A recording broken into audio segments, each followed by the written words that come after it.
Okay, ఈరోజు మనం చెప్పుకోబోయే సూక్తి తల్లిదండ్రులు దైవంతో సమానం.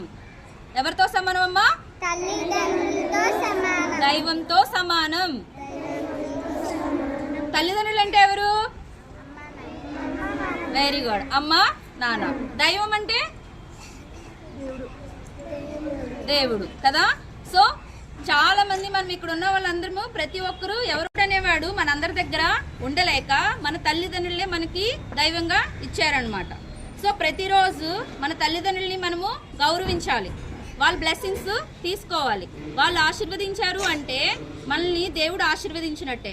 సో ప్రతి ఒక్కరు కూడా మీ పేరెంట్స్ దగ్గర, మీ తల్లిదండ్రుల దగ్గర మీరు మార్నింగే లేచి వాళ్ళ బ్లెస్సింగ్స్ తీసుకోవాలి. సరేనా? అంటే దేవుడితో మనము దేవుని దగ్గర బ్లెస్సింగ్స్ తీసుకున్నట్టు. ఓకేనమ్మా? ప్రతి ఒక్కరు అలా చేస్తారా మార్నింగే లేచి? ఇక్కడ ఎంతమంది చేస్తున్నారమ్మా అలానా? రోజు బ్లెస్సింగ్ తీసుకుంటున్నారా మీ పేరెంట్స్ దగ్గర నుంచి? ఓకే, ఇక మీద తీసుకోలేని వాళ్ళందరూ తీసుకోవాలి. సరేనా? ఎందుకంటే మనకి తల్లిదండ్రులే మనకి దైవంతో సమానం కాబట్టి. ఓకేనా? God bless you.